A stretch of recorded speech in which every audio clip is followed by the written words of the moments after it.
அடுத்து பாருங்க, பெண்ணடிமை பற்றி பேசுகின்றார்கள். இஸ்லாம் பெண்கள் அடிமைப்படுத்துது, இதெல்லாம் சரியில்லை. நபிகள் நாயகம் ஸல்லல்லாஹு அலைஹி வஸல்லம் அவர்கள் 6 வயதுல ஒரு பெண்ணை கல்யாணம் முடிச்சிருக்காங்க, இது சரியா என்று சொல்லி அவர்கள் என்ன நிலைப்பாட்டில் இருக்கின்றோம் என்பதை மறந்துவிட்டு கேள்வி கேட்டுக் கொண்டிருக்கின்றார்கள்.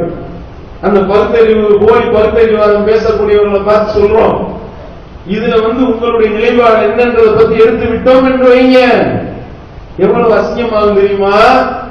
நபிகள் நாயகம் ஸல்லல்லாஹு அலைஹி வஸல்லம் அவர்கள் 6 வயதுல திருமணம் முடித்தார்கள் என்றால் 9 வயதுல ஆயிஷா ரலியல்லாஹு அன்ஹா அவர்கள் பூ பெய்தவுடன் அவர்களிடத்தில் உடலுறவு கொண்டார்கள்.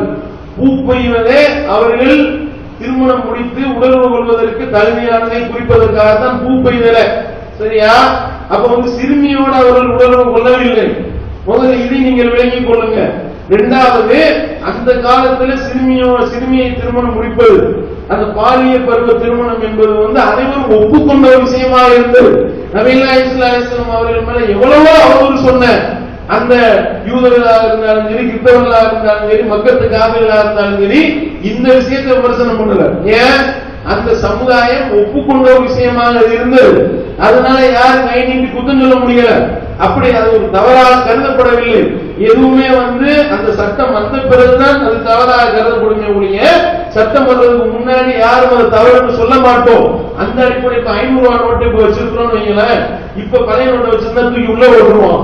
இதே இது பழைய நோட்டை இது 1 வருஷத்துக்கு முன்னாடி வச்சிருந்தீங்க, இது கூடுமா அப்படின்னு கேட்டா, இப்போ ஒரு 500 ரூபாய் நோட்டு பழைய நோட்டு ஒரு 10,000 ரூபாய் வச்சிருக்கான் ஒருத்தவங்க, போலீஸ் பிடிக்கிறாங்க வைங்களேன், அவன் கேட்கலாம் 1 வருஷத்துக்கு முன்னாடி வச்சிருந்தேன் நீ முடிச்சியா அப்படின்னு கேட்டா என்ன சொல்லுவ? 1 வருஷத்துக்கு முன்னாடி தடை செய்யப்படல, இப்ப தடை செய்யப்பட்டுச்சுரா என்று சொல்லுவோமா இல்லையா? அப்போ நபிகள் நாயகம் ஸல்லல்லாஹு அலைஹி வஸல்லம் அவர்கள் திருமணம் முடித்தது இந்த சட்டங்கள் வருவதற்கு முன்னாடி. அதுக்கப்புறம் பாலிய திருமணத்தை இஸ்லாம் அதை தடை செய்து விட்டது வைங்க. நபிகள் நாயகம் ஸல்லல்லாஹு அலைஹி வஸல்லம் அவர்கள் காமத்துக்காக திருமணம் பண்ணாங்க. காமத்துக்காகத்தான் திருமணம் செய்வதாக இருந்தால் 6 வயதுல கல்யாணம் பண்ணி 9 வயசுல திருமணம் பூ பெய்தவுடன் உடலுறவு கொண்டார்கள் என்றால் 3 வருஷம் ஒருத்தர் வெயிட் பண்ணுவாரா? தன்னுடைய காமத்தை தீர்த்துக் கொள்வதற்கு 3 வருஷம் வெயிட் பண்ணி அதுக்கப்புறம் எப்படி ஒருவர் தன்னுடைய காமத்தை தீர்த்துக் கொள்ளக்கூடியவராக இருப்பாரு?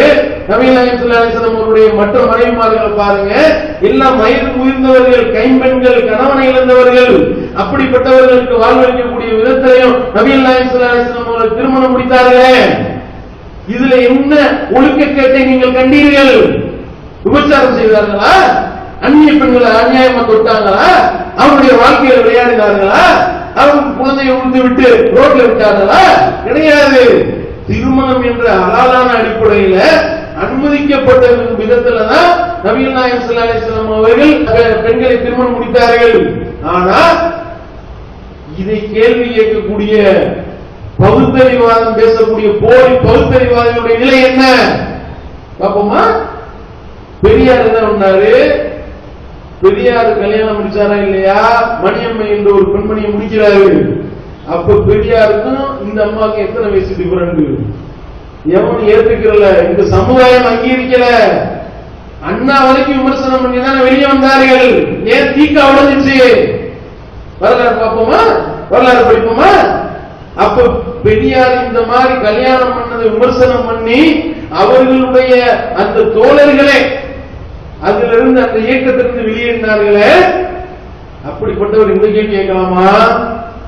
ஒண்ணு. இரண்டாவது, கல்யாணம் பண்றதெல்லாம் பகுத்தறிவாதிகளுக்கு அனுமதிக்கப்பட்டதா? முதல்ல பகுத்தறிவாதம் பேசுறீங்கல்ல, இந்த போலி பகுத்தறிவாதிகளை பார்த்து கேட்கின்றோம். திருமணம் என்றாலே உங்களுக்கு ஒவ்வாமை.